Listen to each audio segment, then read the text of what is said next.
महाविद्यालयीन तरुणींच्या दोन गटात राडा, अचानक उडाला गोंधळ, एकमेकींच्या झिंज्या उपटल्या, रस्त्यावर पाडून मारहाण, नागरिकांनी समाज माध्यमांवर व्यक्त केली चिंता।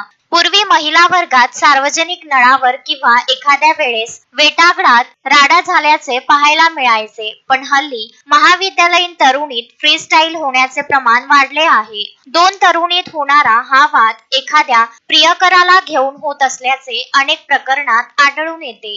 शहरातील मध्यवर्ती भागातील एका कॉलेजजवळ दुपारी अचानक गोंधळ उडाला, जेव्हा रस्त्याच्या मधोमध दोन गटातील कॉलेज विद्यार्थ्यांनी जोरदार हाणामारी केली। धक्कादायक बाब म्हणजे ही संपूर्ण घटना भर चौकात आणि वाहनांच्या रहदारीमध्ये घडली। घटनेवेळी परिसरात अनेक महिला, वृद्ध आणि लहान मुले उपस्थित होती। अचानक सुरू झालेल्या गोंधळामुळे लोक गोंधळून गेलेत। वाहतूक काही वेळेसाठी विस्कळीत झाली होती। ही घटना नेमकी कुठली आहे ते अद्याप समजले नाही, पण हा व्हिडिओ एक्स वरील घर का कलेश या अकाउंटवर अपलोड करण्यात आलेला आहे। संपूर्ण व्हिडिओ समाज माध्यमांवर चर्चेचा विषय बनला आहे। अनेकांनी तरुण पिढीच्या वर्तनावर प्रश्नचिन्ह उपस्थित केले आहे।